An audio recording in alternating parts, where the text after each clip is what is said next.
impersonal as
you can't be equal to or greater than Krishna. We're all subordinate to Krishna. There's no way we could become equal to Krishna, right?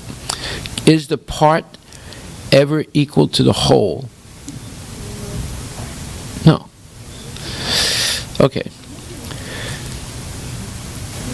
Now, next, do you have these sheets or not from yesterday? No, you have that, but okay, you didn't bring. This was given out to everybody yesterday. These 2 sheets. Yeah. All right. Anyway, we're going to go over this. The theory of reflection of the Supreme can be clearly understood without difficulty by any sincere common man.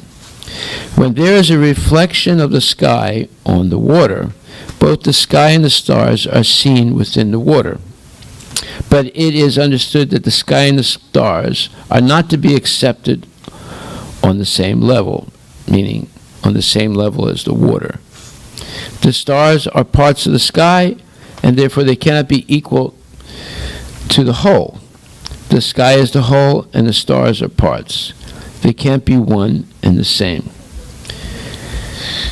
Transcendentalists who do not accept the Supreme Consciousness as separate from the individual consciousness are as offensive as the materialists who deny even the existence of the Lord.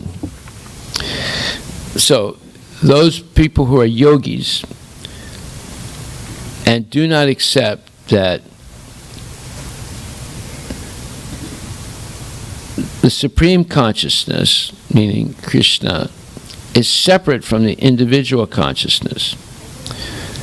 So, in other words, they think that at some point the jiva becomes Paramatma. And the jiva's existence as separate from the Lord is actually Maya. Is that true? No.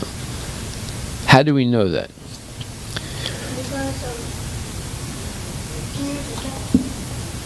How do we know that Krishna exists eternally and the jiva exists eternally? Because we are, speak louder, give him the microphone.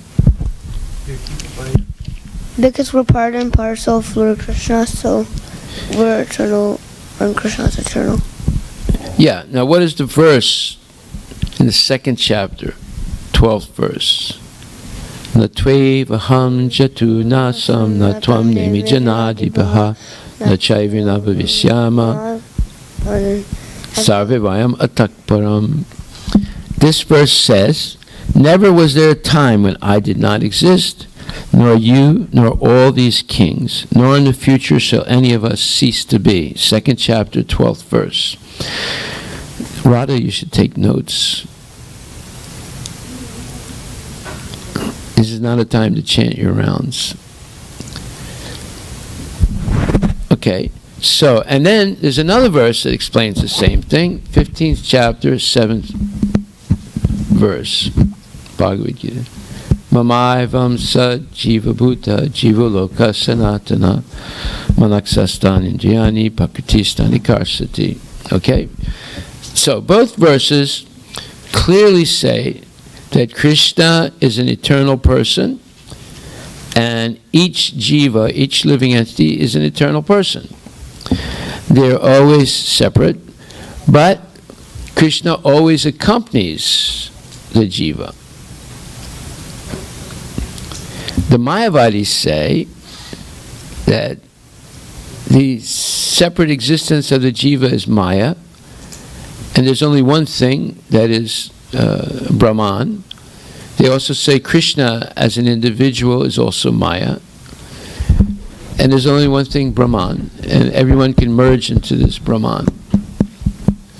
And any individual is an illusion. They don't really exist. There's only one thing. So that's said by Sankaracharya when he says Brahma Satyam Jagat Mitya, which means only the Brahman is true and everything in the material world is false. So now we have three verses. Second chapter, 12th verse, 15th chapter, 7th verse, and that clearly say that Krishna is an eternal person and the jiva, the living entity, is an eternal person. And at no time does the living entity become Krishna, and at no time is Krishna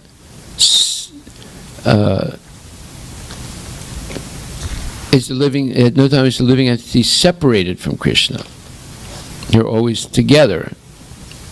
Like right now, Krishna's in your heart with you, and he'll always be with you. Even after you die, he goes with you wherever you're going to go according to your karma. Okay.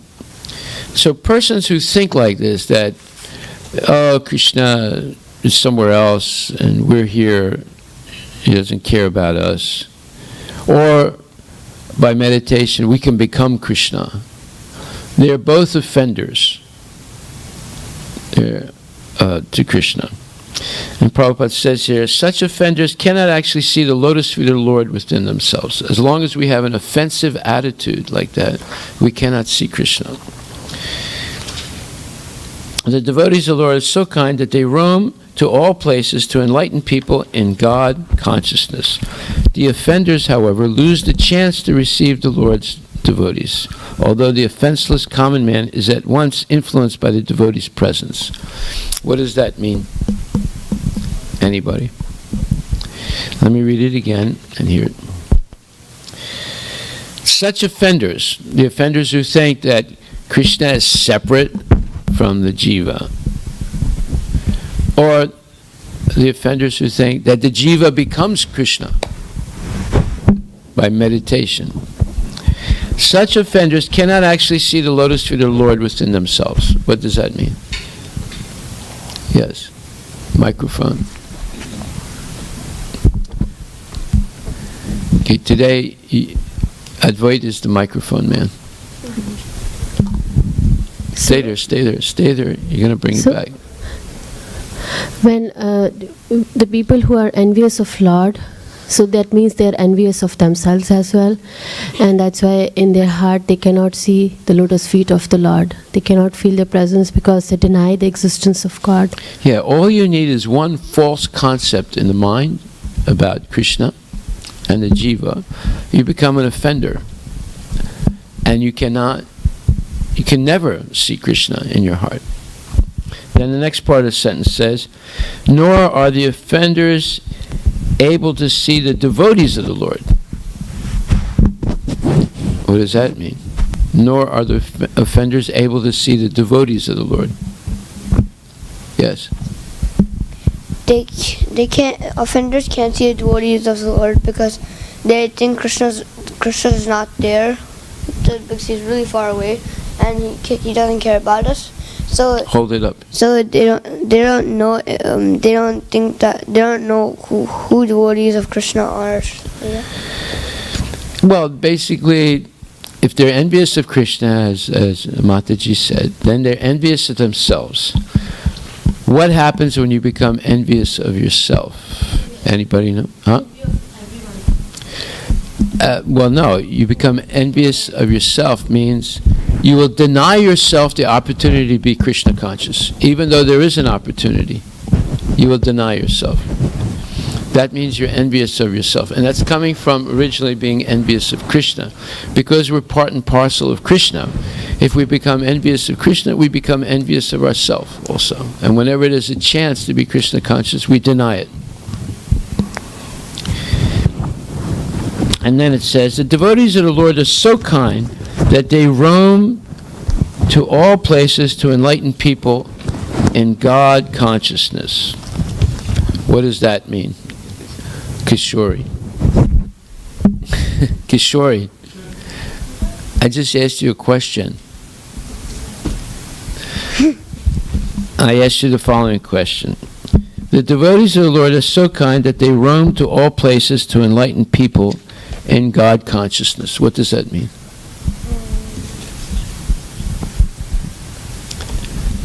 Does it mean that devotees go to Disneyland? No, what does it mean?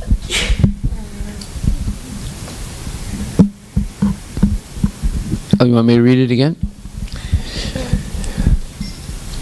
The devotees of the Lord are so kind that they roam to all places to enlighten people in God consciousness. You know what the word roam means? R-O-A-M. It's not R-O-M-E, Rome, the city, but roam, R-O-A-M. You want me to read it again? What does it mean? What did Prabhupada do? He went all over the world to preach Krishna consciousness. Yeah, because he's very kind, yeah. Right? And very merciful. That's what it means. Why? Because most people are not interested in Krishna consciousness, but the devotee will give them a chance by going to every town and village of the world, like this little town called Sammamish, right? So here in this little town, Sammamish, in one corner of the United States, there's a temple of Krishna, because the devotees were willing to come here. Right? Next question. The offenders. He's talking about two types of offenders. The first type of offender is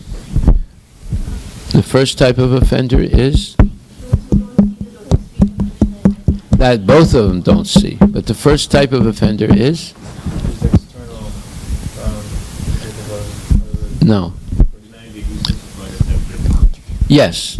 The first offender is they think that Krishna is separate from the living entity, meaning he's far away, doesn't really care. Right. And the second type of offender is? Yes, Radha?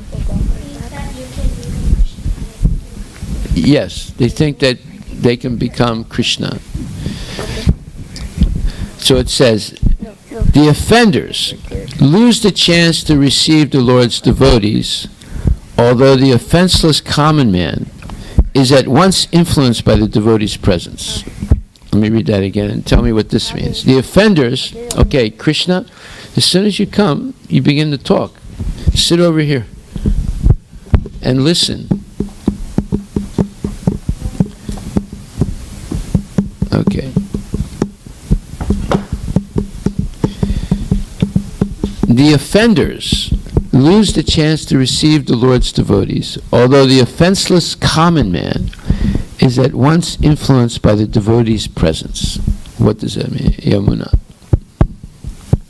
Microphone man. There's Batman and there's the microphone man.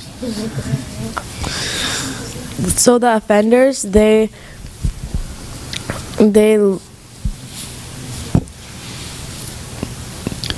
since they have so many like bad thoughts and everything, they don't get affected or like they don't get affected by the chanting, but the common men, since they have like no hate or anything, or they don't have any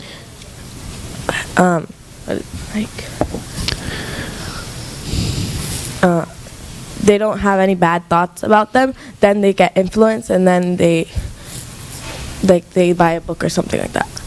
They what? Buy a book or something like that. They're attracted to the devotees. They're attracted, yeah. If Since they don't have any bad thoughts. Now, let's say a devotee is real sad and doesn't look like they're together.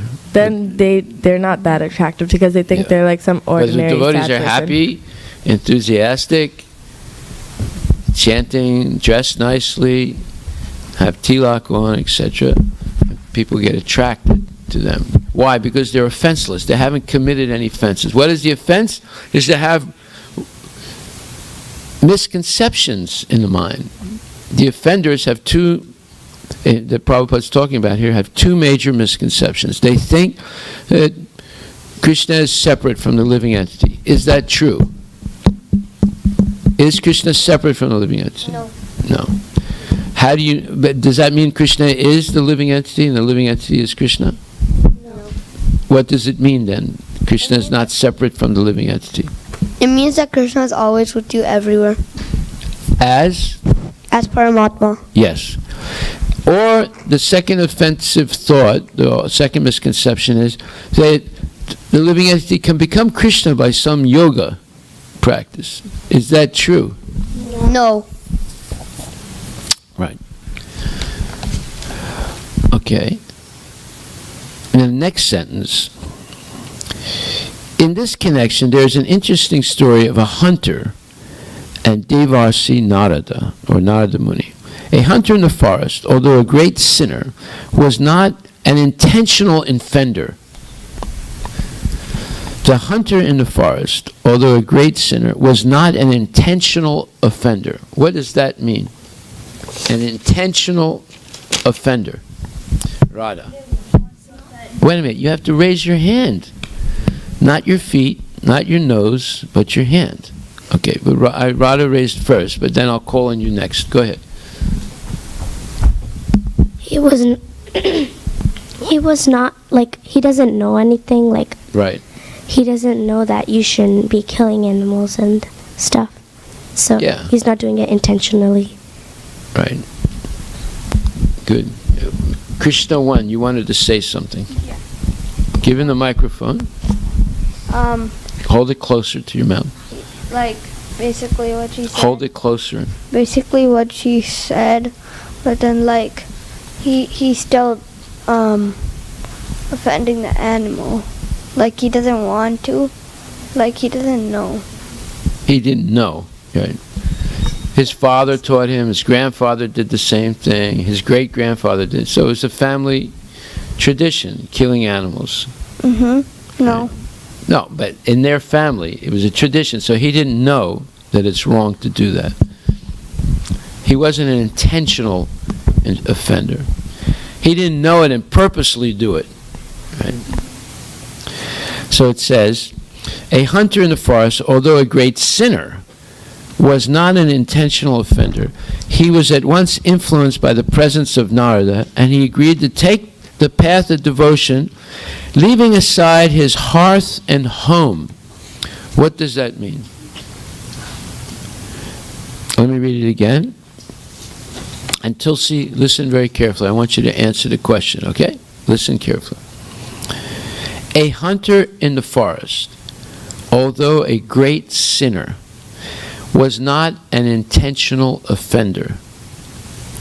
He was at once influenced by the presence of Narada, and he agreed to take the path of devotion, leaving aside his hearth and home.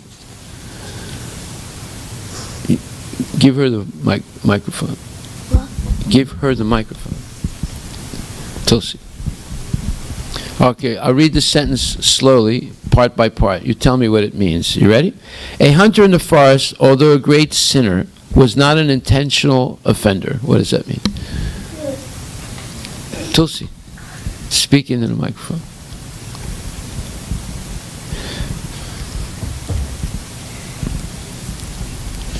A hunter in the forest, although a great sinner, was not an intentional offender.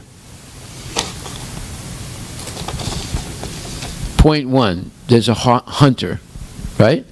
Say that. There's a hunter living in the forest. living in a forest. Right. He was a great sinner He was a great sinner because he was killing animals. because he was killing animals. But he wasn't doing it intentionally. But he wasn't doing it intentionally. He was doing it by habit He was doing it by habit because it was a family tradition. Right? Okay, the next part of the sentence. He was at once influenced by the presence of Narada. Explain that. What does Narada Muni do?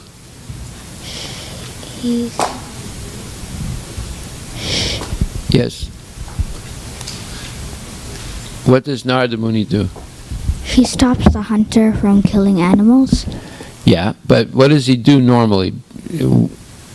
He's chanting Hare Krishna, right? Yeah. He's dancing.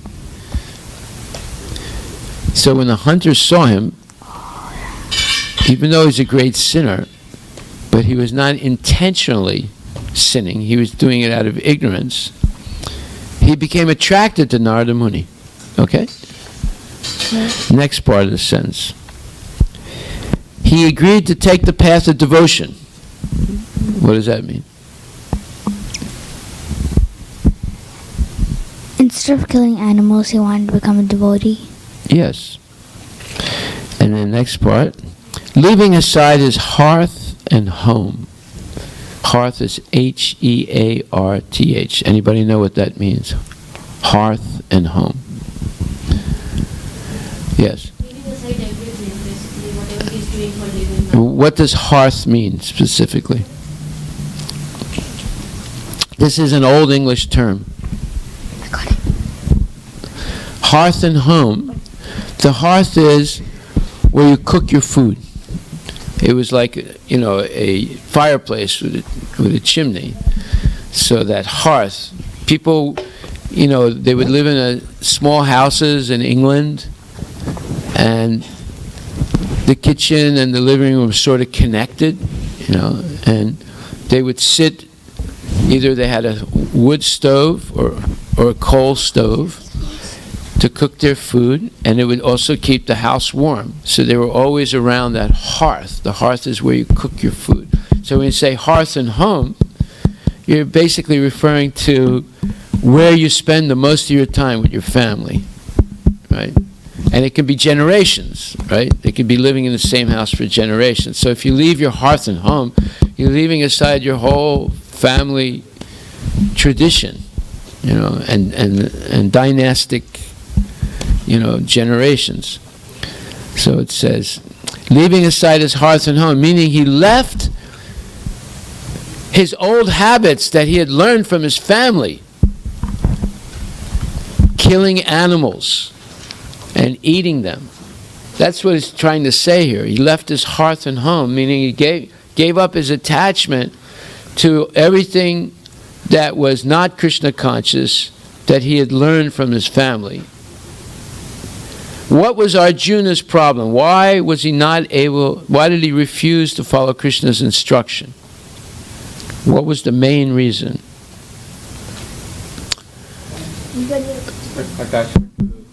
Attachment to the family. Right. Okay, so now the next sentence. But the offenders of Nalakuvera and Manigriva, even though living amongst the demigods, had to undergo the punishment of becoming trees in their next life, although by the grace of a devotee they were later delivered by the Lord. So now he's talking about different kinds of offenders. One kind of offender are the Mayavadis, who believe that Krishna is separate from the jiva, or they believe that the jiva becomes Krishna. Now he's talking about a second type of offender, Nalakuvera and Manigriva. So, Sidhu, who were Nalakuvera and Manigriva? They were Okay, and like. say like next, then you have all three of them together. Like. Yeah. So who were they? So, they were the two Arjuna trees. Yes, but who were they? Before they were the sons of Kubera. Yes. But then they got cursed by Narada. Why? Because they were Intoxicated? Yeah, they were in an intoxicated mood, and then Narada saw, and then he cursed them. To become trees. Was it really a curse or a blessing? It was a blessing. Right. So, let's understand this. When you get punished for doing something wrong, is it a curse or a blessing? Who knows? How is it a blessing? Yes?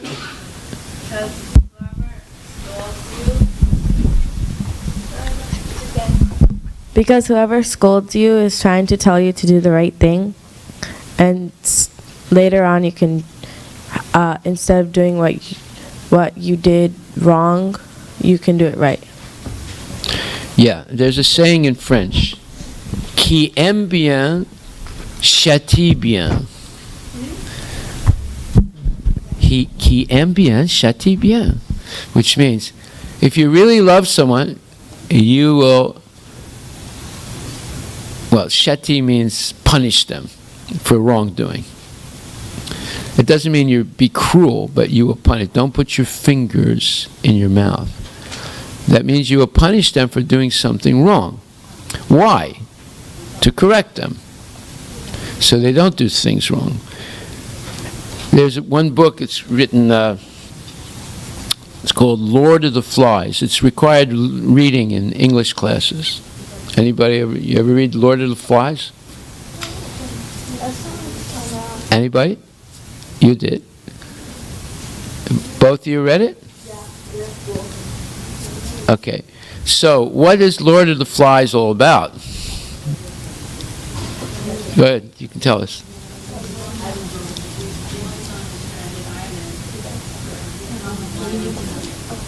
Yeah, a group of boys are stranded. Their ship sunk, and they get stranded on an island, and there are no adults. And what happened to them? Huh?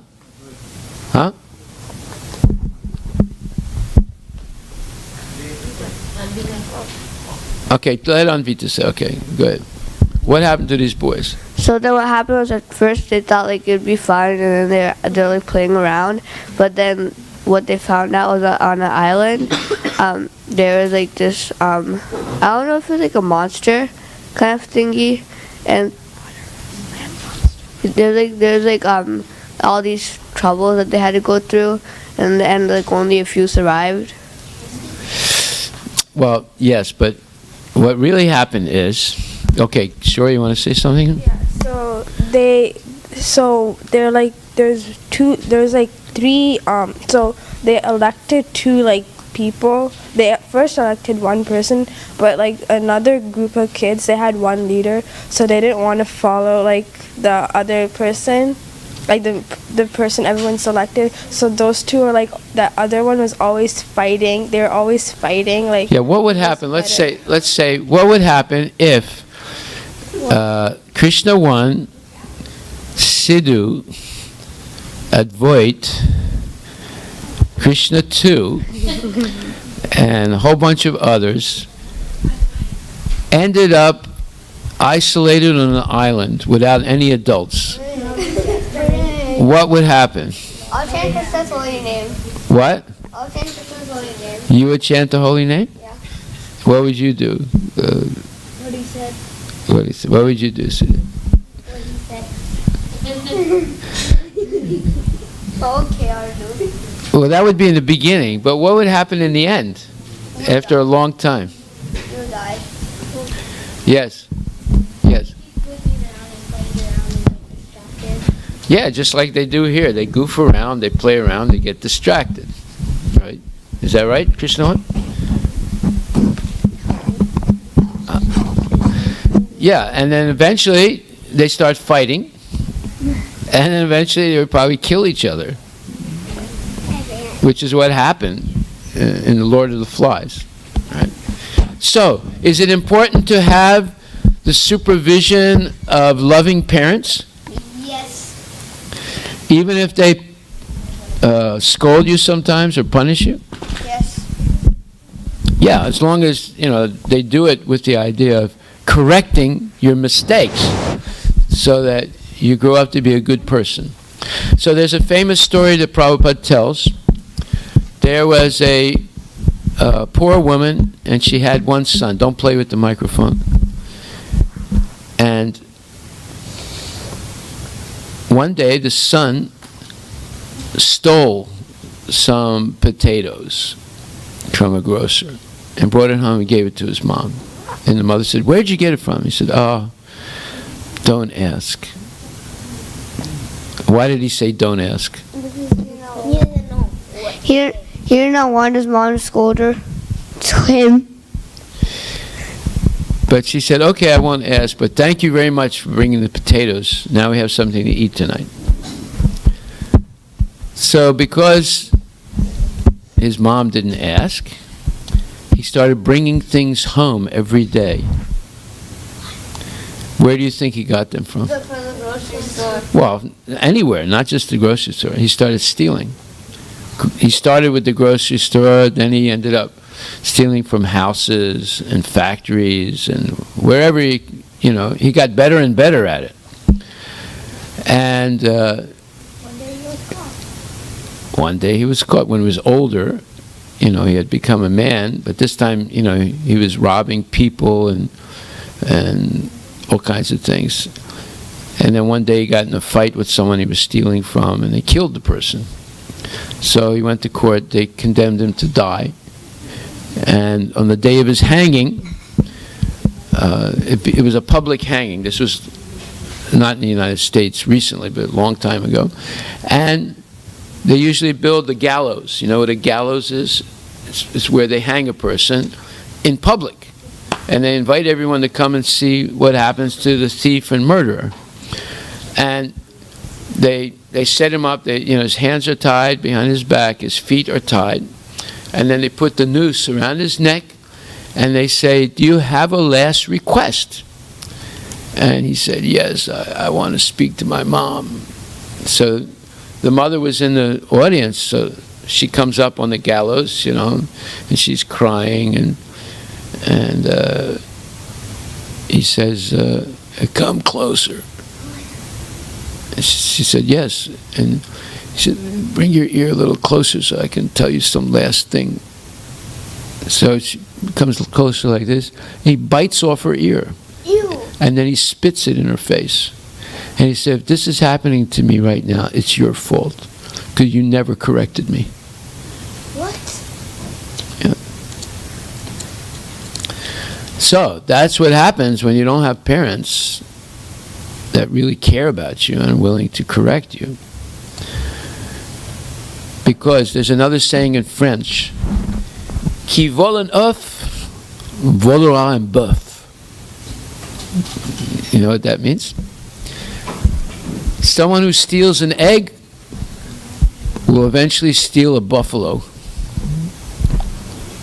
Right. What does that mean? Yes.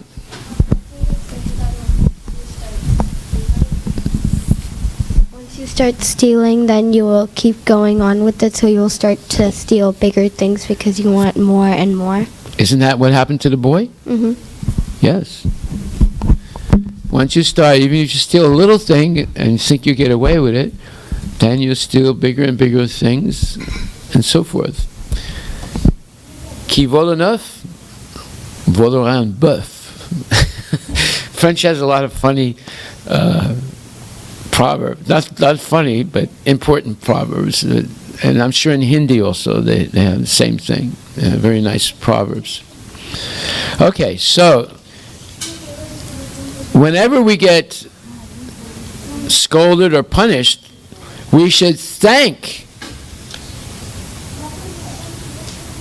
our parents because they're trying to teach us to do the right thing. Of course, sometimes if people, go overboard and are excessively mean, that's not good. But there should be correction for wrongdoing. Otherwise, a person will just continue doing wrong things. Okay, so now the next sentence says, offenders have to wait until they receive the mercy of devotees, and then they can become eligible to see the lotus feet of the Lord within themselves. Let me read this again. Somebody tell me what this means. Offenders have to wait until they receive the mercy of devotees, and then they can become eligible to see the lotus feet of the Lord within themselves. What does that mean? Okay, somebody else. Okay. Sindhu. Microphone. So, okay, now you have to do like also, and then You need those 4 words before you say anything. So, like. Okay.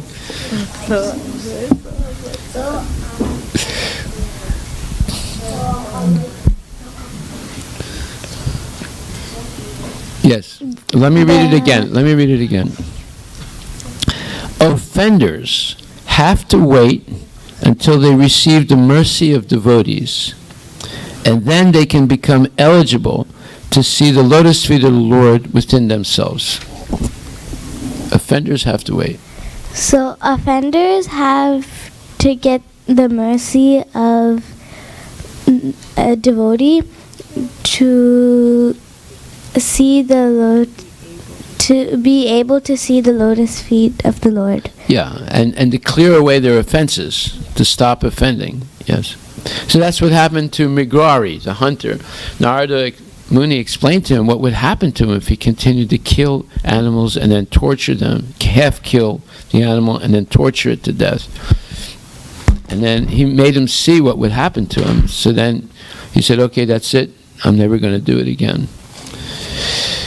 But due to their offenses and their extreme materialism, they cannot see even the devotees of the Lord.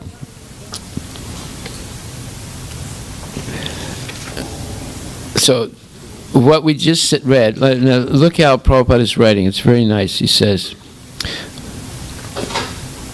Offenders have to wait until they receive the mercy of devotees, and then they can become eligible to see the lotus feet of the Lord within themselves. But then he says, but due to their offenses and their extreme materialism, they cannot see even the devotees of the Lord. What does that mean?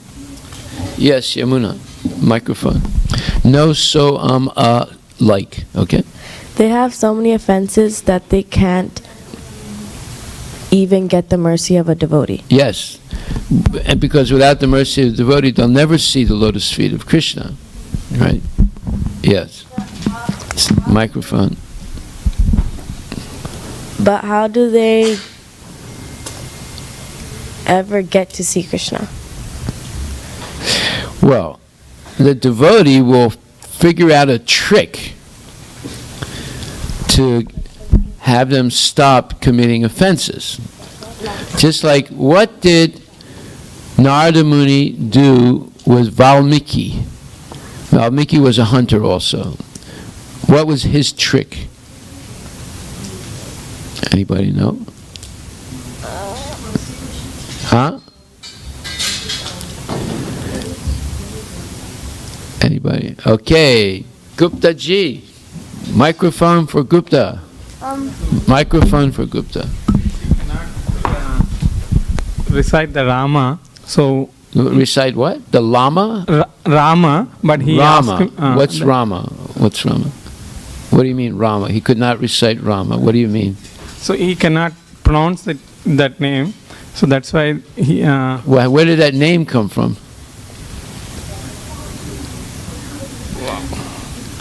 How did he hear the name Rama? Narada Muni instructed him. Yeah, he gave him a first instruction. He said, chant Rama. Rama. And he said, he couldn't say it. Why couldn't he say it? Because of his sinful. He was too sinful. He ate too many burgers and dogs. Right. Okay, so microphone here. Kishori wants to say something.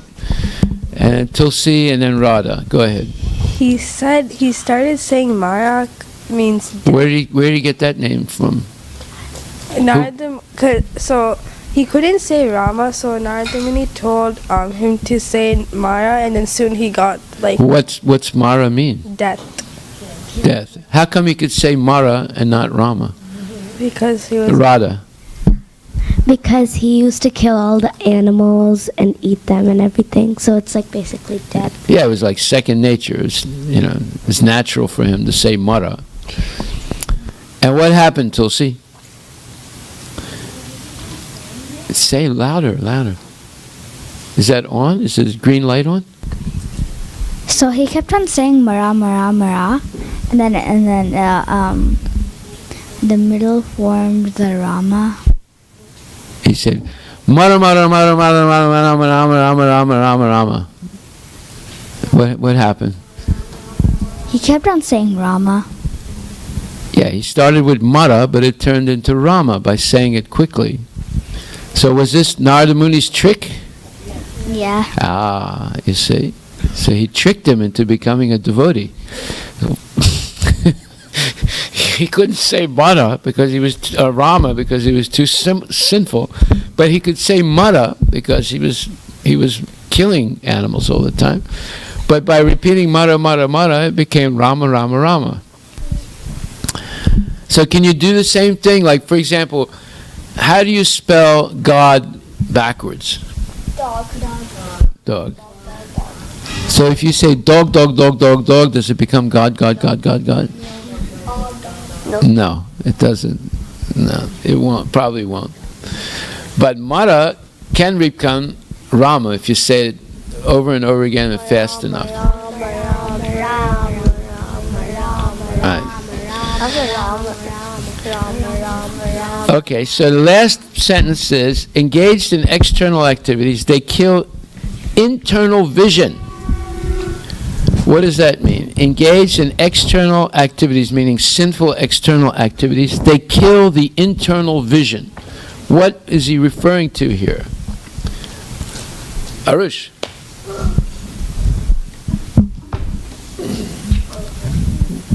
Go ahead, come on, quick. All right, we'll right after the opening of deities, we'll continue. Haribol.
Sidhu, are you ready? Sidhu.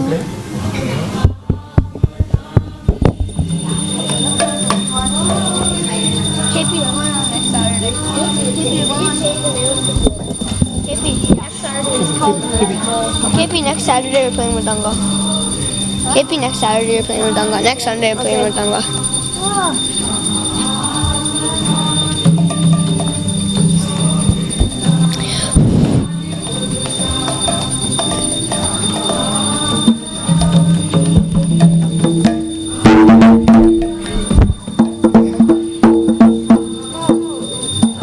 No, KP, don't. KP, don't. I'm not like you. I'm coming to your house. What's my dad said? Anyways, I'm not gonna watch it. We're gonna understand.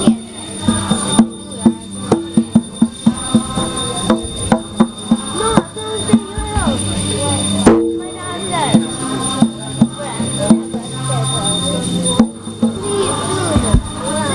Stop it. I'm going to Agastya's house too. I'm going to Agastya's house today because he asked. One of my Pokemon please, it's one of my Pokemon why? It's too dead and it's oh yeah. Sidhu, please. We're not going to go. I know. Yeah, I'm going to yesterday. I'm going to. You can call me back. I know. You just know what it's Pokemon. You know the best Lunala is I know. The my friends have Lunala GX. Dude, why can't? Oh yeah, you are not allowed to.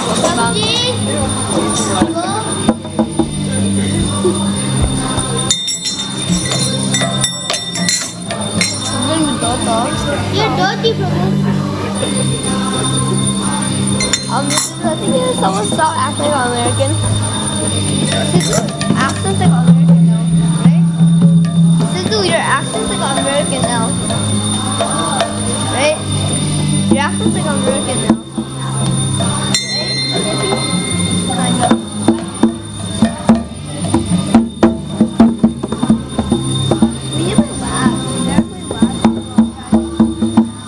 Oh yeah, we had a Pokemon to it. And football. Toker Lab as well. Toker Lab. We can't really add football. Yashamati Nandana Vrajavadana Gada Gokula Ranjana Kana.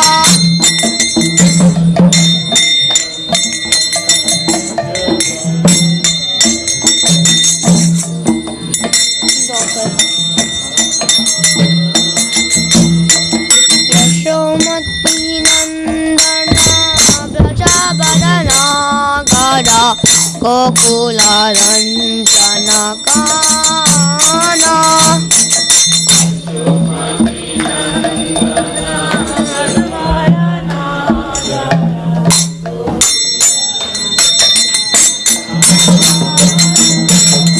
Gopi Padana Dana Madana Malohara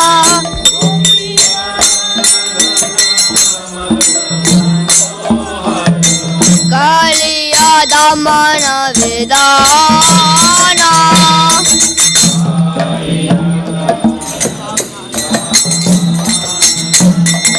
Amala Harina Mami Abhilasha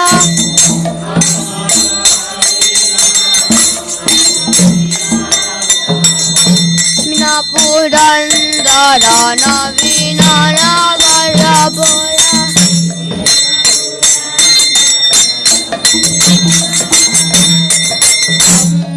Shivadana Suasa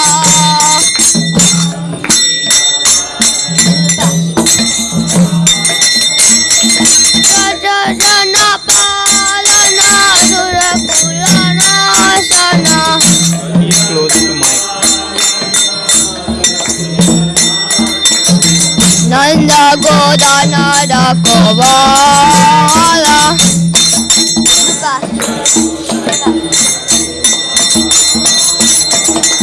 Govinda Madhava Navanita Daspadasan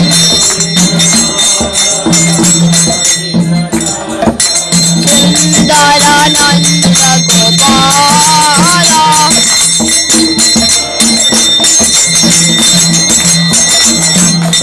Yamuna Tata Chara Gopi Vasana Hara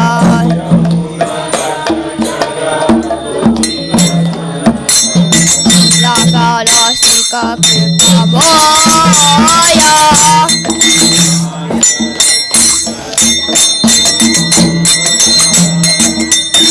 Radha Vallabha Vrindavana Natabala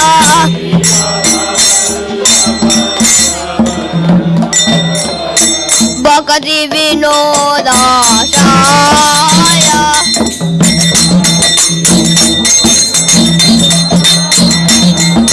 Yashomati Nandana Gatavadana Gata Gokula Ranjana Kana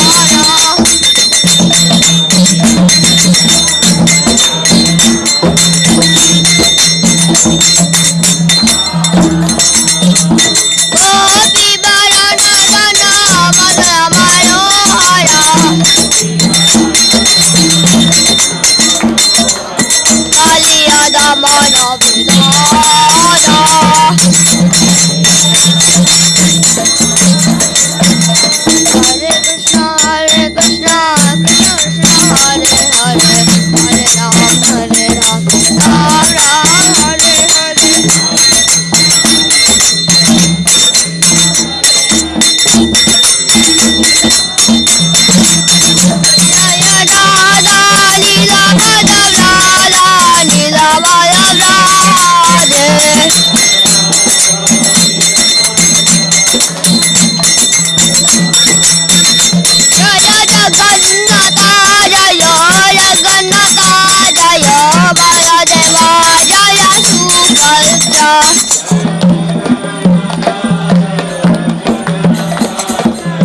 Jaya Jaya Gurudev, Gurudev, Gurudev, Jaya Jaya Gurudev.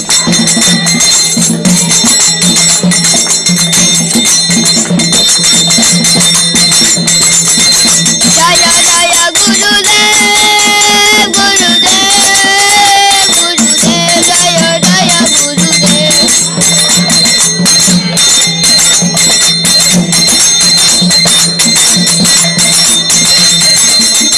Krishna, Hare Krishna, Krishna Krishna, Hare Hare, Hare Rama, Hare Rama, Rama Rama, Hare Hare.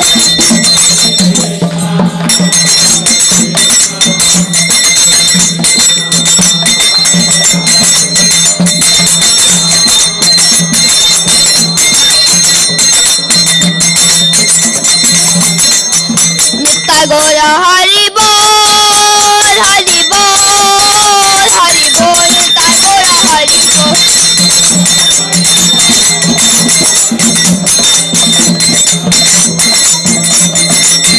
Nitya Gora Hari Bol, Hari Bol, Hari Bol, Nitya Gora Hari Bol.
Jai Shri Shri Ram Madhava Ki Jai.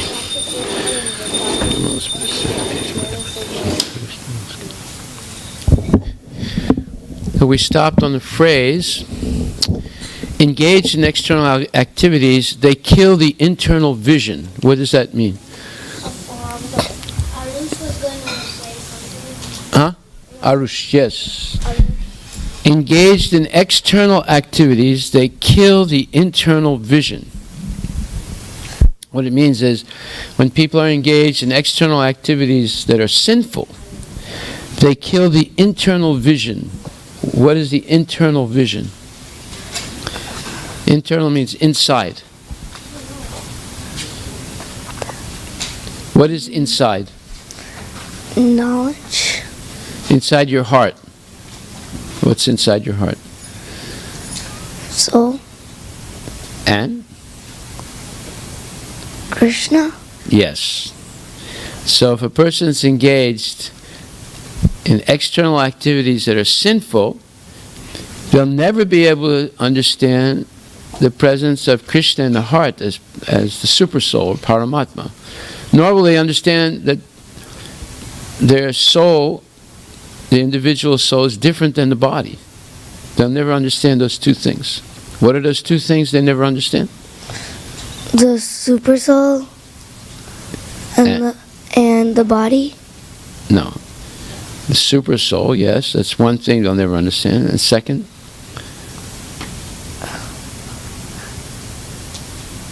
The difference between the body and? The super soul. Yes, but okay. Are you the super soul? No. What are you? Soul. Okay. Are you your body? No. So, do you understand the difference between your body and your soul? Huh? Yeah. What's the difference? Explain it to me. The soul. Wait a minute, let him explain. The soul is what? Soul is Is it temporary? no. What is it? It lives forever. Yes. And the body is forever? No. What is the body? Temporary. Yes, you understand. Sat and asat, right? What does sat mean? Sat is Sat is okay. No, sat. Does everyone agree with that? That sat is No. Sat is eternal and asat's temporary. Yes. Ready. The Lord's devotees, however, do not mind the offenses of the foolish in their many gross and subtle bodily endeavors. The Lord's devotees continue to bestow the blessings of devotion upon all such offenders without hesitation. That is the nature of devotees. So, Krishna 1, what is the nature of devotees? To be nice. Okay, how are they nice? Like You have two more words to say, and so. so. Okay, go ahead. So, how are the devotees nice? Okay. It's okay, you forgot, like and so. Okay, go ahead. Alexa. How are the devotees nice? Wait a minute. They help other people. To do what? Jump off a bridge? No. To do what? To chant the names of Krishna. Chant the names of Krishna. That's all? Don't they have to eat also? Do they eat burgers? No, they eat prasad. Right. And do they, what, go to Disneyland or they go to the temple? They go to the temple. Okay. And do they go to sleep in the temple or they do service? They do service. I know, your name is not Krishna 1, it's Advait. So his name is Krishna 1. What do they do in the temple? They do service. Yeah. Do you do service in the temple or do you do nonsense in the temple? Both. Both? Well, at least you're honest. Are you going to do more service than nonsense in the future? Yeah. Okay. Of course. Okay, so now you got the sheets from last week's. I didn't get it. You didn't? Do we have the sheets from the corrected lecture from yesterday? Okay, we need two. One for Sidhu and one for me.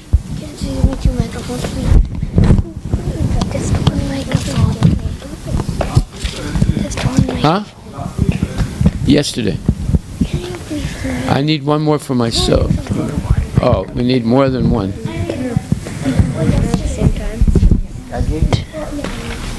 Hello.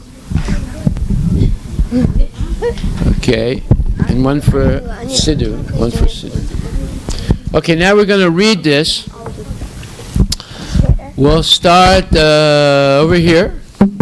Somebody here. Okay, you start. You start, and then we'll go around. Go ahead. So we start with Srimad Bhagavatam, 3rd canto, 5th chapter, 44th verse, which is what we were reading through just now, but now this is a more complete explanation of it. So go ahead. 44th verse is not this verse, it's the previous verse, so go ahead.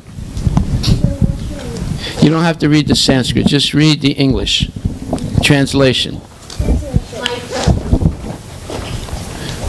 Translation. O Lord, persons who are entangled by undesirable eagerness for the temporary body and kinsmen, and who are bound by thoughts of mine and I, are unable to see your lotus feet. Although your lotus feet are situated within their own bodies, but let us take shelter of your lotus feet. So you see, this is called irony. I-R-O-N-Y. Anyone know what irony means in English? Being iron. No. Good guess, but doesn't mean iron. Yes. Kind of a fade, which is A what? kind of a joke, like it's a kind of a fade. It's a fade which is A what? What word are you using? I understand joke, but you fade or what? FAT. F-A-T-E? No, Kind of that's the wrong word. it's like you expect something, but actually something else. Like it's just opposite to what actually intended to happen, what you think of. No. Anybody else know what irony means? Yes. Is it How do you undo it? It's like when, I think it's an expression when you say something, but you're also saying the opposite of it in the Now you're getting closer. Irony. Irony is it's a type of criticism of something. And if we read this now, listen carefully, you'll see the irony. He says, Oh, I know. O Lord, persons who are entangled by undesirable eagerness for the temporary body and kinsmen, and who are bound by thoughts of mine and I, are unable to see your lotus feet, although your lotus feet are situated within their own bodies. So that's the irony right there. Like they can't understand something. Well, they can't understand something that's closer to them than anything else. Yeah. Like That's it's the irony. Right there. Just like they're trying to understand so many things outside of themselves. But the thing that's closest to them is Krishna, who's in their heart, is Paramatma, or Krishna's lotus feet, and they can't understand. So one time there was a man who lost his keys, and it was at night, and he was looking for them under a street lamp. A street lamp, And some man came by and said, "Sir, did you lose something?" He said, "Yes." He said, "What did you lose?" "My keys." He said, "Oh, did you lose them here?" He said, "No." He said, "No. Where did you lose them?" He said, "Out in that field over there." He said, "Oh." He said, but why are you looking for him here?" He said, "Well, there's some light here." Seriously? Huh? So you think he'll ever find his keys? No. No. But the other guy could just steal his keys. Well, he might not find them either because it's out in the field and it's dark. You'll have to wait till the next day. So, that's irony. It's a type of criticism, veiled criticism, that's also a joke. Right? You're making fun of somebody. So he's saying that they're unable to see the Lord's lotus feet, although the Lord's lotus feet are situated within their own bodies. So one time, a man was looking for the truth, and he traveled all over the world and couldn't find it. Why is that? Yes? Because supreme truth is inside the heart. Yes. And there's a verse in the 5th chapter of Bhagavad Gita that explains this. It says, let me see if I find it.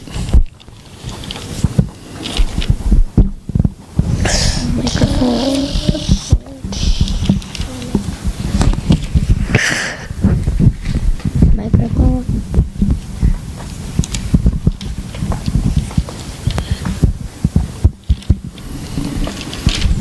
Okay, the verse says that the supreme absolute truth is within the heart of every living entity.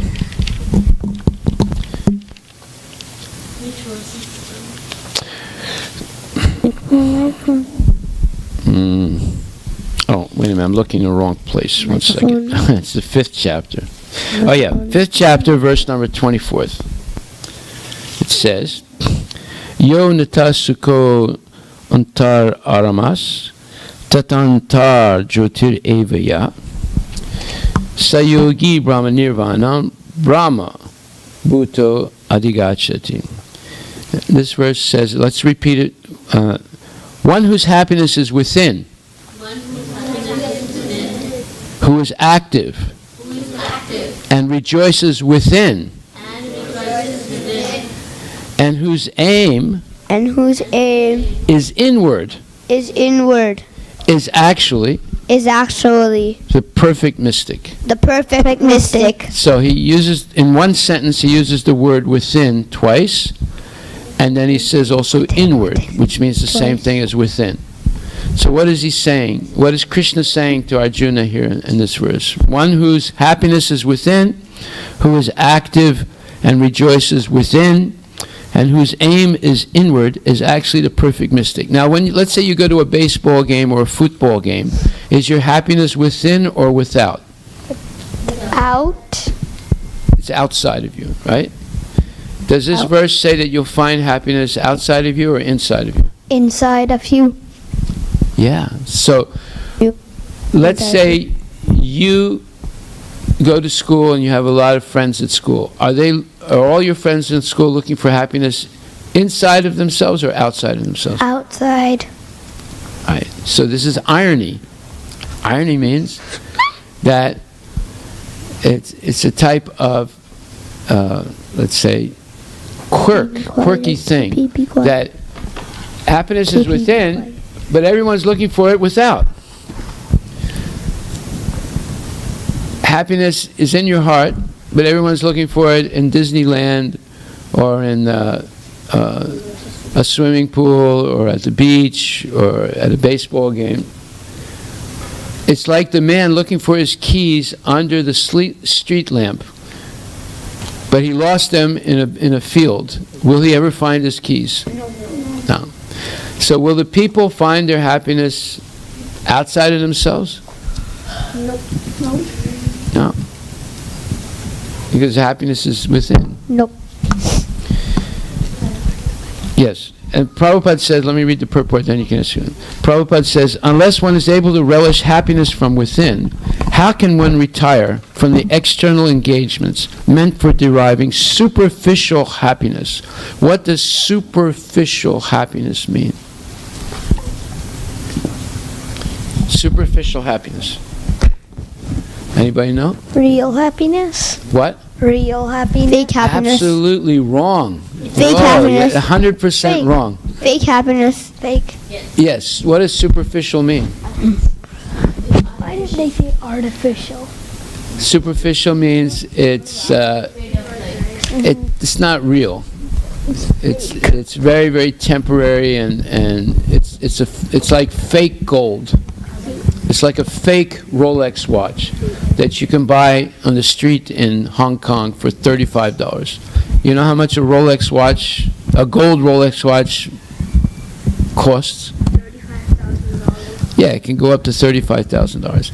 So how come they're selling gold Rolex watches for $35? Because they're fake. It's a fake. It looks real, but it's fake. The inside, the outside, it's all fake. But it looks good. Yeah. Just like a movie star. The movie star puts on makeup and eyelashes and long hair and eyebrows and earrings and a dress and lipstick. And she looks good. But have you ever seen the movie stars without makeup on? Yeah. Yeah, how do they look? Dumb. Horrible. Or sometimes people see some lady walking down the street. She has really nice hair and a tight dress on and high heels. And you think, oh, she must be a young, beautiful woman. But if you walk real fast and look at her, you see she's an old lady, like 70 years old, right? But she put on a lot of makeup and got a wig and got a tight dress and put on high heels, right? So that's an irony. It's a shock because it's not the real thing. Okay, so Unless one is able to relish happiness from within, how can one retire from the external engagements meant for deriving superficial happiness? A liberated person enjoys happiness by factual experience. What does that mean, Advoit? Is that because you weren't listening? Yeah. What were you doing? I was telling something to KP. Oh, okay. You were telling something to KP, meaning Krishna. K1. One. K1. Okay, so a liberated person enjoys happiness by factual experience. What does factual mean? Factual means real. So a person gets happiness. A person gets happiness by real enjoyment. It means that, like, a person gets happiness by serving Krishna and. Yeah, like you just sang Yasamati Nandana prayer for Lord Krishna, right? Did you get any happiness from doing that? Do you get as much happiness by talking nonsense with Krishna P?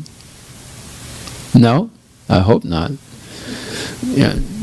So, when you engage in actual devotional service, you experience the happiness of chanting, dancing, taking prasadam, associating with good devotees, and then learning good things. Have you learned anything good today? Can one person say one thing that they learned today? Yes.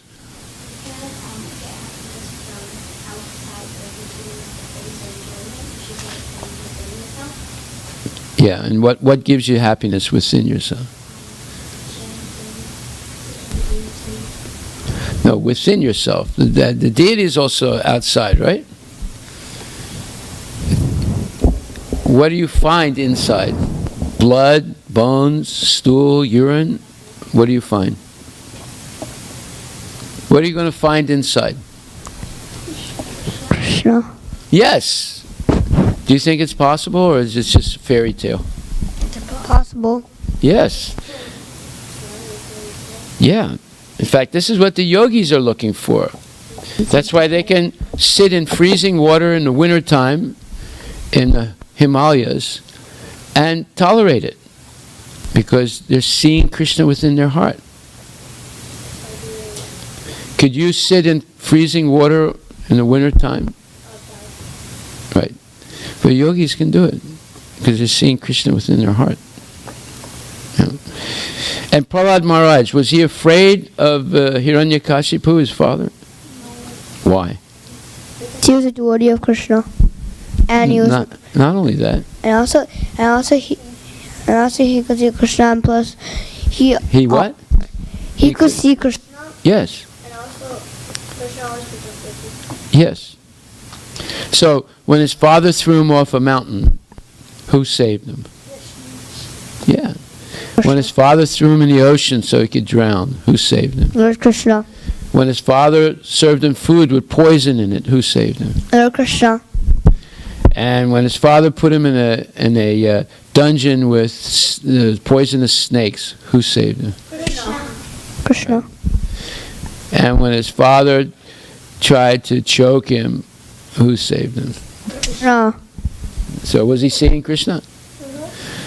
Was he afraid? No. Same thing can happen to you.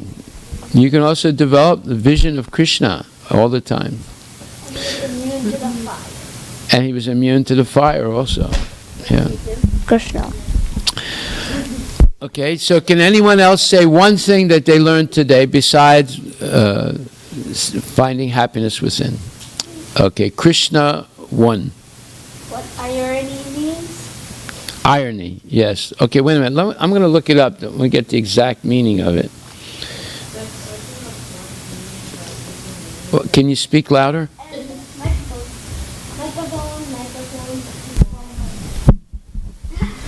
The expression of one's meaning by using language that normally signifies the opposite,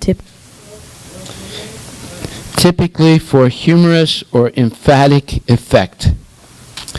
So in other words, you're saying, like Prabhupada says, that offenders are unable to see Krishna's lotus feet, although Krishna's lotus feet are situated within their own bodies. So that's ironic. That means that he is using this example, or he's using the language in such a way as to make fun of it, or to point out the ridiculousness of it. That here's something so close to a person, right in their heart, and they can't see it. Can you see Krishna's lotus feet in your heart, Advait? No. Okay.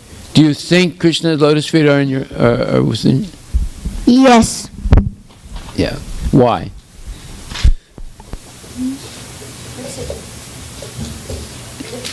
Because it says that in the scriptures. Yes. Yeah. So, can you see California right now, Advait? No. How do you know it exists, though? Because people live there.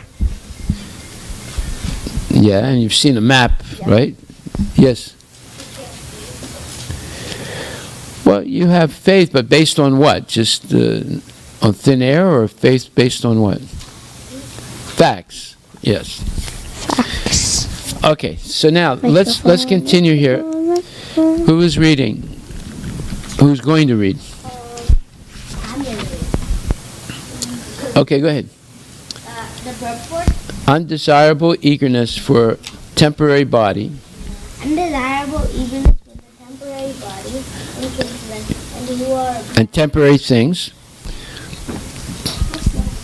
And temporary things. This is the undesirable eagerness for the temporary body And temporary things and the things leads to it's not always the temporary. Oh, I do. Where is it? Where is the thing? huh? Right here. Okay. Oh, right there. Sidhu, okay. try one more time. Read. He didn't spell temporary completely. He just put temp. Good. Read again. Start all Yeah. over. Undesirable. Here. Oh, undesirable eagerness for temporary body and temporary things leads to thoughts of iron mind. Wait a minute. Leads to thoughts of. Iron mind. No, that's a mistake. Iran mind. Iran. No, just forget iron mind. Leads to thoughts of. And because of this, people are unable to see Krishna or hear about Krishna or come to the temple or do service. Krishna is situated in everyone's heart as Paramatma, but because people are overwhelmed with material things, they are not interested. Therefore, if someone comes to class after spending the whole week in temporary material things, he or she will not have the taste to hear about something eternal. The whole purpose of Vedic philosophy is to have one free himself from the material engagements of the gross and subtle body. Okay. Who's next? Okay, Tulsi is next. Tulsi is next. Give her the microphone. Go ahead, Tulsi. We are made of gross body and the subtle body. Gross body is made of earth, water, fire, air, and other. The subtle body is made of mind, intelligence, and false ego. When a person dies, only his gross body dies. The subtle body carries the soul to the next body if the person has not developed the love for Krishna. What the next body is going to look like depends on the karma of the person and his unfinished material desires. Krishna explains this in the Bhagavad Gita 15.8. Sariram yad avapnoti yat chapi utkramat ishvara Grihit Vaitani Samyati Fire Gandhan Ivasayat. Go ahead, read the translation. The living entity. Wait a minute. Go ahead. The living entity in the material world carries his different conceptions of life from one body to another, as the air carries aromas. Thus he takes one kind of body and again quits it to take another. Okay. Purport. Who's going to read the purport? Me, I want me. No, wait a minute. Okay, Arish, go ahead. Then come over here. Go ahead. Here the living entity is described as the Ishwara. Ishwara, the controller of his own body. If he likes, he can change his body into a higher grade, and if he likes, he can move to a lower class. Minute independence is there. The change his body undergoes depends upon time. Upon him. Upon him. At the time of death, the consciousness he had created will carry him on the next type of body. Onto the next type of body. Yeah. Onto the next type of the body. If he has made his consciousness like that of a cat or a dog, he will surely change into a cat's or a dog's body. And if he has fixed his consciousness on godly qualities, he will change into the form of a demigod. And if he is fixed, if he is in Krishna consciousness, he will be transformed into a Krishna Loka. Krishna Loka in the spiritual world of associate and will associate with Krishna. It is false claim that after the annihilation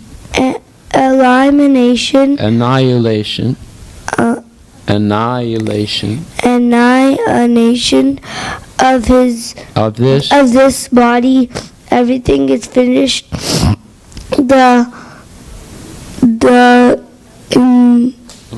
individual soul is transmigrating from one body to another, and his present body and present individual activities are the background of his next body. Yeah. Whence one gets a different body according to karma, and he has to quit this body in due course. It is stated here that the subtle body which carries the conception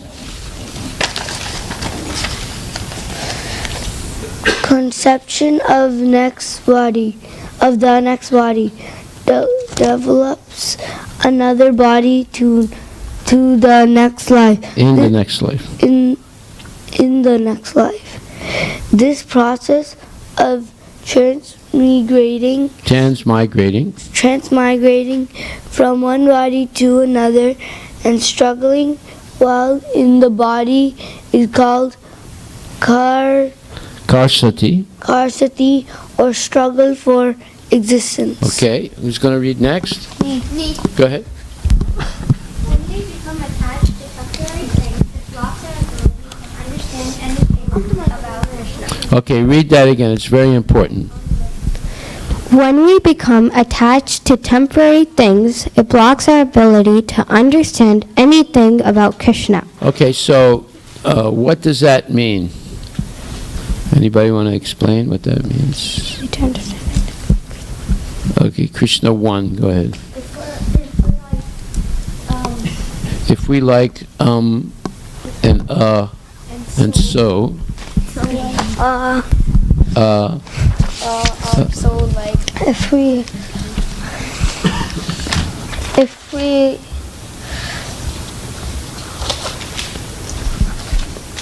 use it how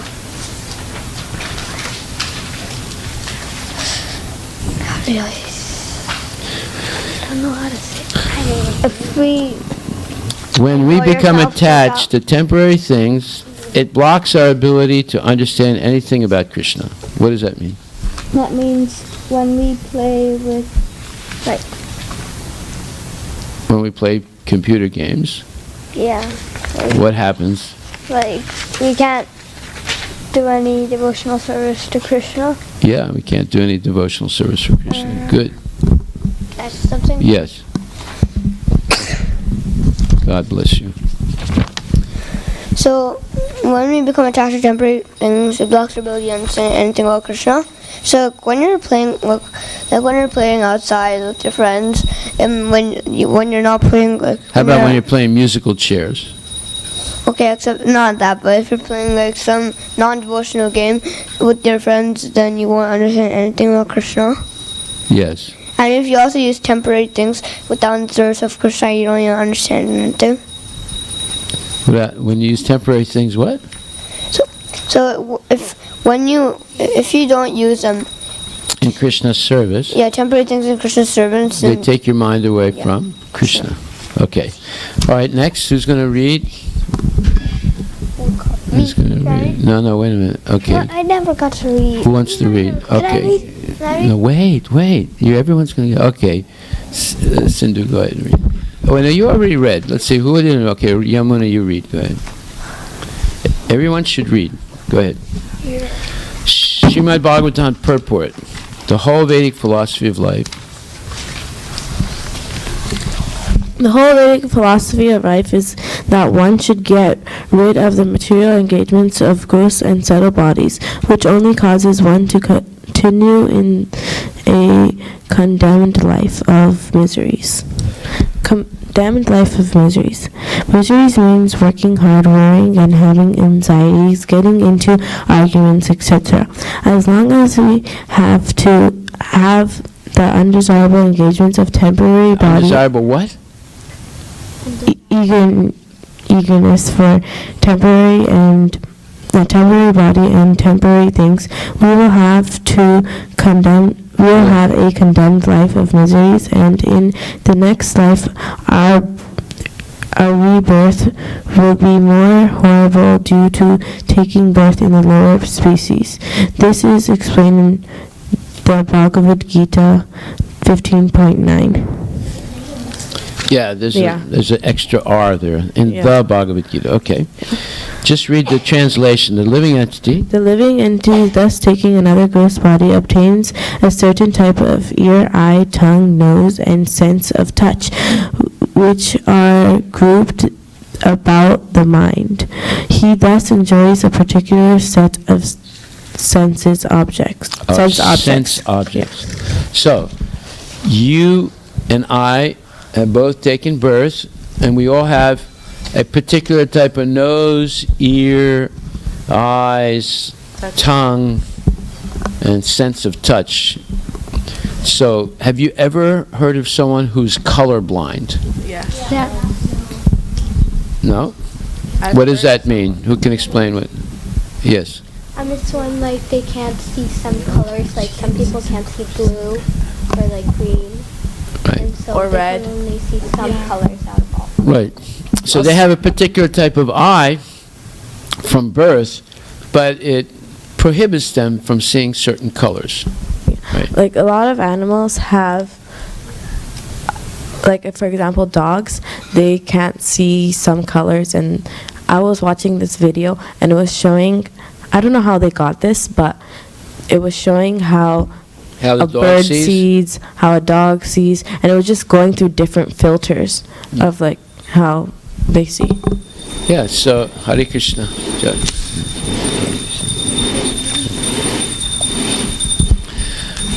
And what happens if you're born blind? You can't see anything. You can't see anything. So everybody gets a particular type of eye, ear, nose, skin, and so forth. And that limits the way they see the world.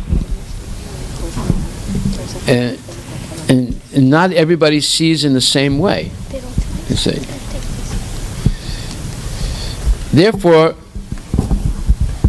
let's read a little bit more, and then you're going to see the answer to that dilemma of not being able to see the same way. Let's read the next, the purport. In other words.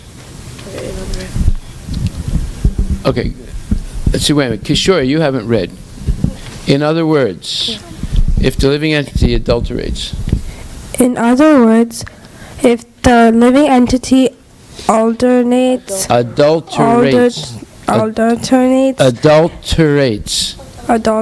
that means messes up, contaminates, ruins his consciousness with the quality of cats and dogs. In his next life, he gets a cat or dog body and enjoys. Consciousness is originally pure, like water, but if we mix water with a certain color, it changes. Similarly, consciousness is pure, for the spirit's soul is pure. But the consciousness is changed according to the association of the material qualities. Real consciousness is Krishna consciousness. When therefore one is situated in Krishna consciousness, he is pure in his pure life. But if his consciousness is adulterated by some type of material mentality, in the next life he gets a corresponding body. He does not necessarily get a human body again. He can get the body of a cat, dog, hog, demigod, or one of the many other forms, for there are 8,400,000 species. So the more we take our mind away from Krishna and meditate on material things, talk nonsense, do nonsense, eat nonsense, we're preparing the consciousness for our next body. And because of that, when we die, we end up with 4 legs and a tail. What does that mean, Krishna one? Or a dog. Or a cat. Or a mouse. Or a mouse. Or a cow. What I'm gonna say. Horse, donkey. Or a bull. Yeah. Or you end up Being a with a pig. slimy body and you slither like a snake. Or you could be a pig.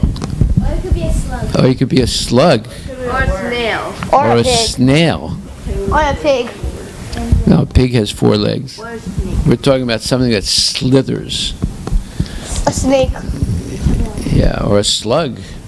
No, a worm. A worm. A worm A worm. falling from the sky.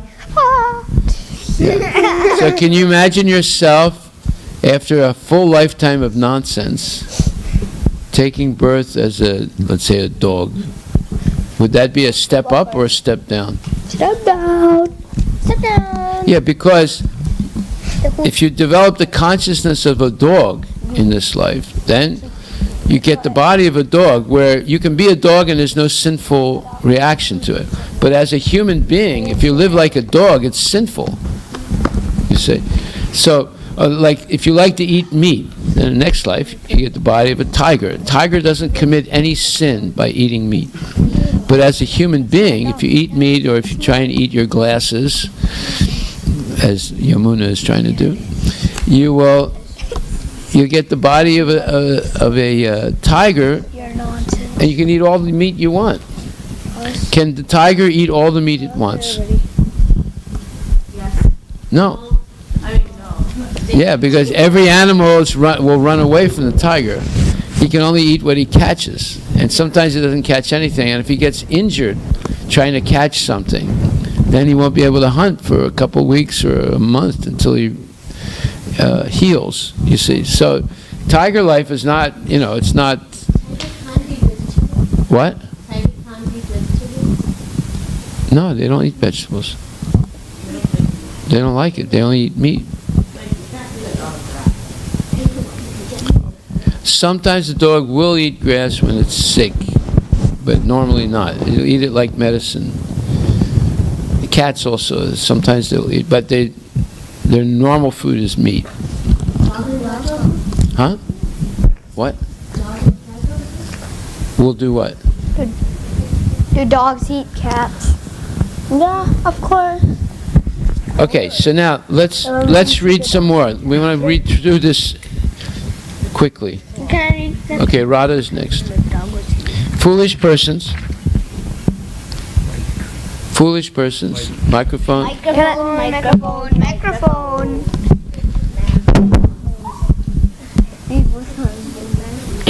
Foolish persons. Foolish persons cannot understand how the soul is transmigrating from one body to another due to his own self-imposed ignorance, which is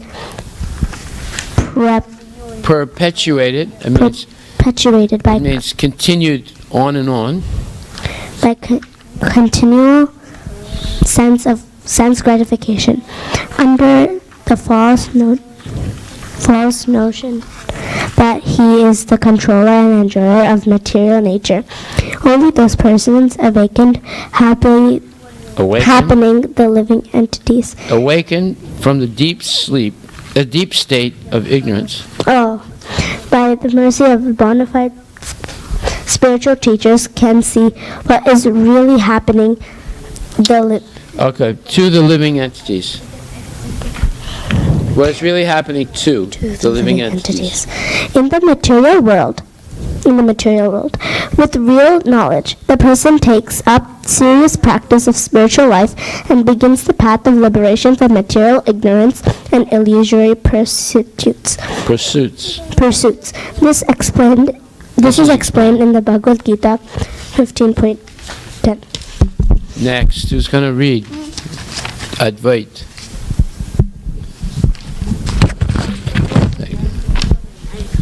Come on, Advait. Okramantam stamvapi punchanam vagunanvitam vimutananu Pashanti Nana Chaksha. The foolish, translation by Srila Prabhupada. The foolish cannot understand how a living entity can quit his body, nor can they understand what sort of body he enjoys under the spell of the motion nature. But one whose eyes are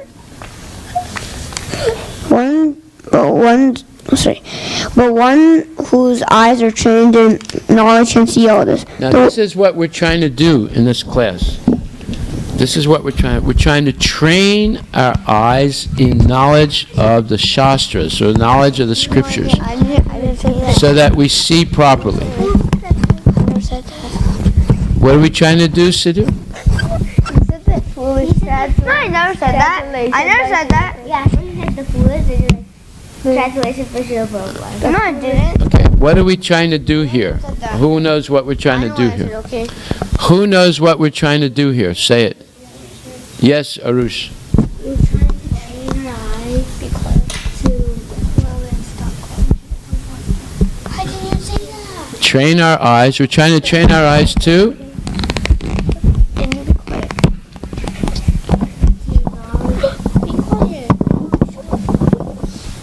We're trying to train our eyes in knowledge to see things correctly through the Shastra, through the scriptures, like Bhagavad Gita. Okay? Okay, so Advait, continue reading. The word Jnana Chaksusa. Purport. The word Jnana Chakshusha is very significant. Without knowledge, one cannot understand how a living entity leaves his present body, nor what form of body he is going to take in the next life, nor even why he is living in a particular type of body. This requires a great amount of knowledge, understood from the Bhagavad Gita and similar literatures, heard from a bona fide spiritual master. One who is trained to perceive all these things is fortunate. Every living entity is quitting his body under certain circumstances. He is living under certain circumstances, and he is enjoying under certain circumstances under the spell of material nature. As a result, he is suffering different kinds of happiness and distress under the illusion of sense and enjoyment.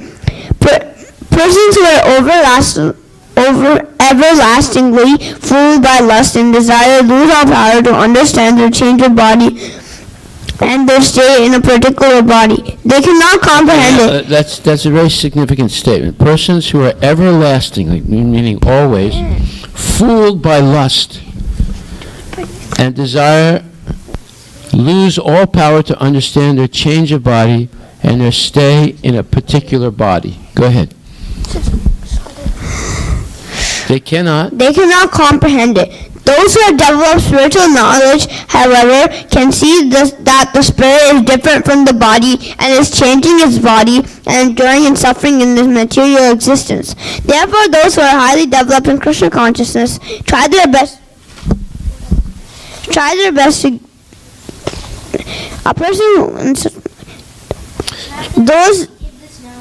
Those who are highly developed in Krishna consciousness try their best to give this knowledge to the people in general, for their condition of life is very much troublesome.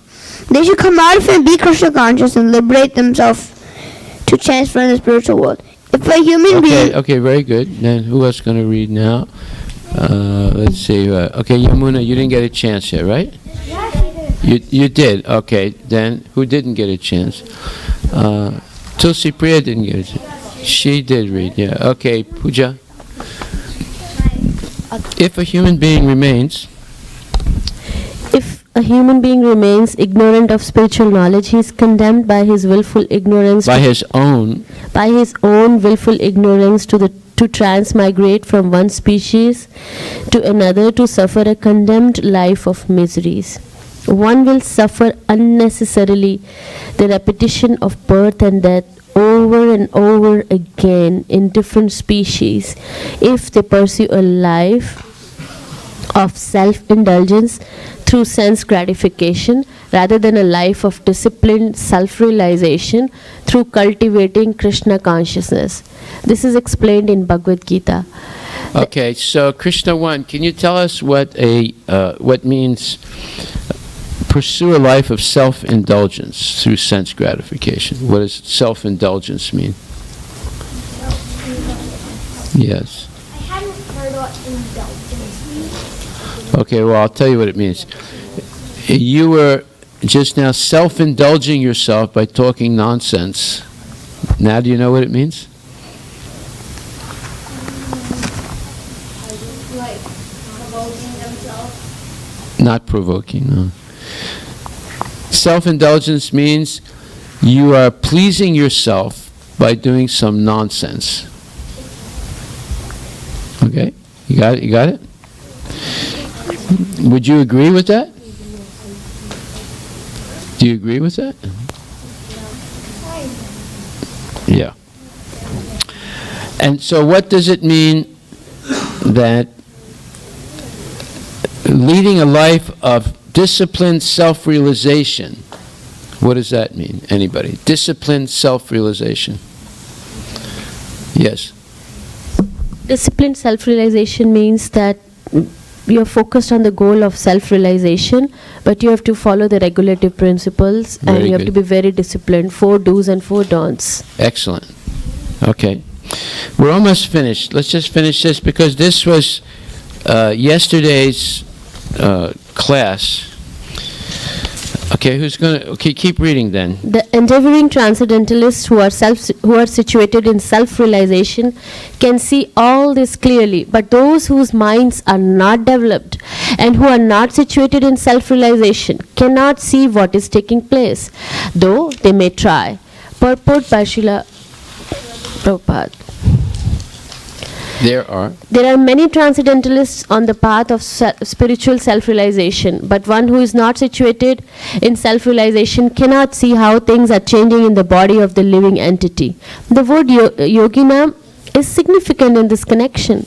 In the present day, there are many so-called yogis, and there are many so-called associations of yogis, but they are actually blind in the matter of self-realization. They are simply addicted to some sort of gymnastic exercise and are satisfied if the body is well built and healthy. They have no other information. They are called yatanto api akritatmanaha. Even though they are endeavoring in so-called yoga system. Quiet, wait, just listen. It's almost finished. Even though they are endeavoring in a so-called yoga system, they are not self-realized. Such people cannot understand the process of transmigration of the soul. Only those who are actually in yoga system have realized the self and the world and the Supreme Lord. In other words, the bhakti yogis. Those engaged in pure devotional service in Krishna consciousness can understand how things are taking place. This material body continues as long as one is not detached from the false conception of lording it over material nature. Why it is a false conception to think that we can lord it over material nature? Because Krishna is the controller and owner. So, if we think we are the owner of the material world, then that is a false conception. This is explained in Bhagavad Gita 3.27.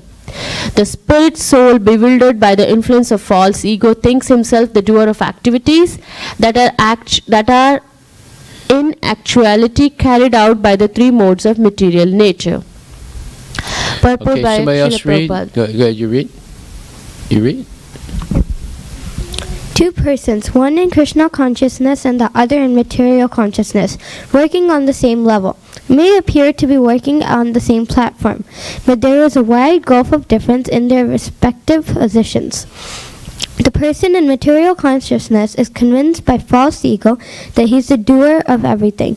He does not know that the mechanism of the body is produced by material nature, which works under the supervision of the Supreme Lord. The materialistic person has no knowledge that ultimately he is under the control of Krishna. The person in false ego takes all credit for doing everything independently, and that is the symptom of his Nescience. Ignorance. It means ignorance. Ignorance. He does not know that this grows and subtle body in the creation of material nature under the order of Supreme Personality of Godhead, and as such his bodily and mental activity should be engaged in service of Krishna. In Krishna consciousness, the arrogant man forgets that the Supreme Personality of Godhead is known as Hrishikesha, or the master of the senses of the body, for due to his long misuse of the senses in sense gratification, he is factually bewildered by the false ego, which means he makes him forget his eternal relationship with Krishna. So, Krishna 1, can you stop diverting the attention of others? Sit over here. Sit over here. We're almost finished.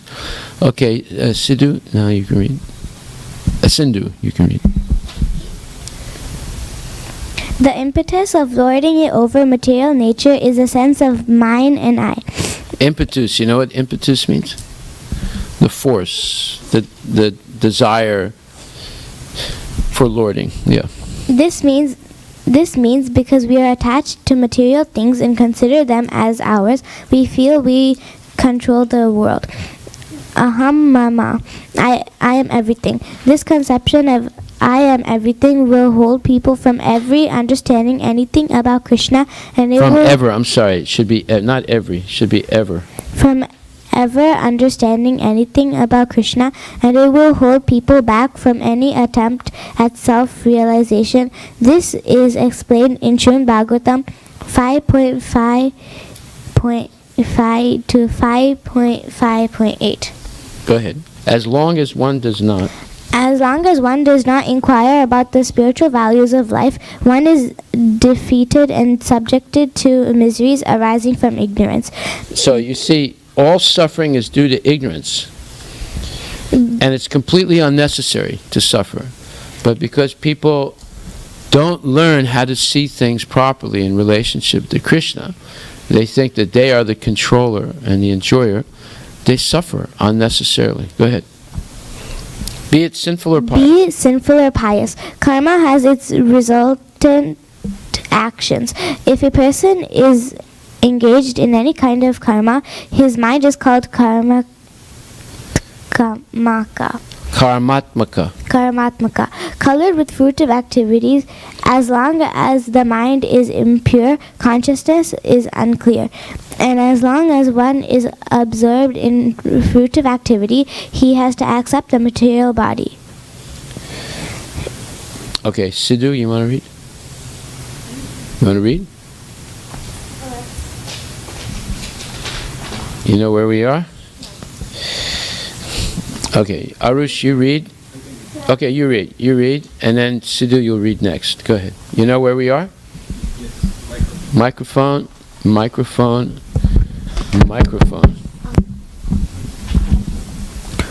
Purport. Generally, people think that one should act very piously in order to be relieved from misery. By the way, this is a false conception. Go ahead. But this is not a fact. Even though one... Now, did you hear that? Generally, people think that acting piously will relieve them from misery. It's not really true, huh? Yes, basis of everybody's belief. Christianity, Islam, Hinduism, yeah. But it's not actually true. Go ahead. Even though one... This is a big point. Pay attention to this. Go ahead. Even though one engages in pious activity and speculation, he is nonetheless defeated. His only aim should be emancipation. That means liberation. Emancipation from... Or you can say liberation. Liberation from the clutches of Maya and all material activities. Speculative knowledge and pious activity do not solve the problems of material life. Now, everybody's engaged in speculative knowledge and so-called pious activities to solve the problems of material life. This is a major point. And this is your homework for next week. Write 1 or 2 paragraphs explaining your understanding of this. How speculative knowledge and pious activity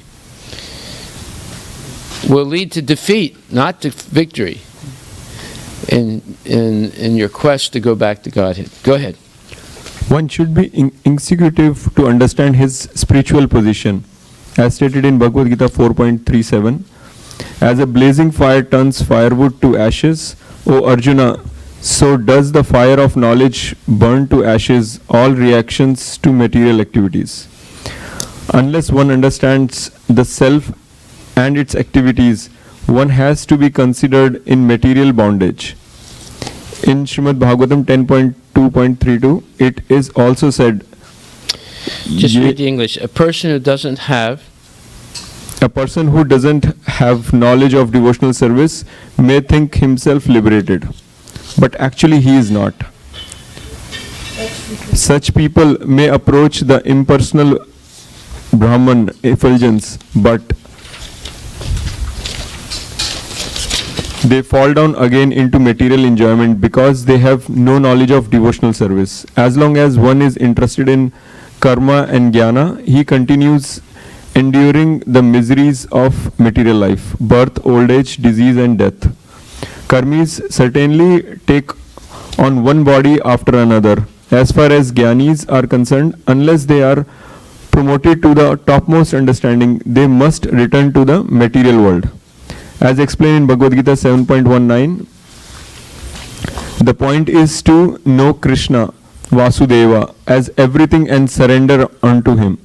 Karmis do not know this, but a devotee who is 100% engaged in the devotional service of the Lord knows fully what is karma and jnana.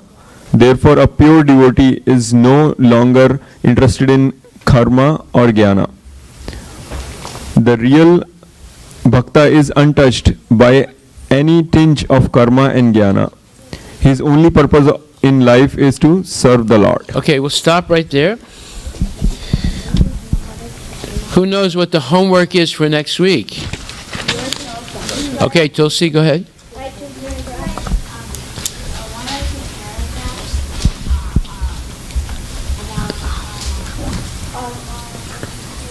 Quiet.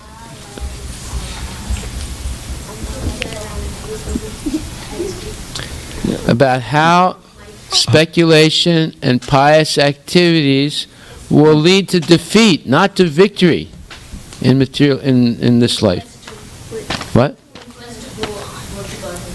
Yes.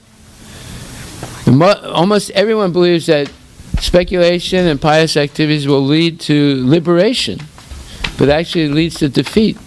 This is a big point. So focus on this and write one or two paragraphs explaining your understanding. If you want to understand it more, keep reading this paper. Now, every week you always leave these papers that we go through a lot of trouble to print so that you have a record of what was discussed. Okay, so keep these papers and bring it next week. Yes, Mr. Cody. What is pious? What? What is pious? Pious? It means good works. Good works. Yes. Like giving charity, like feeding the poor, like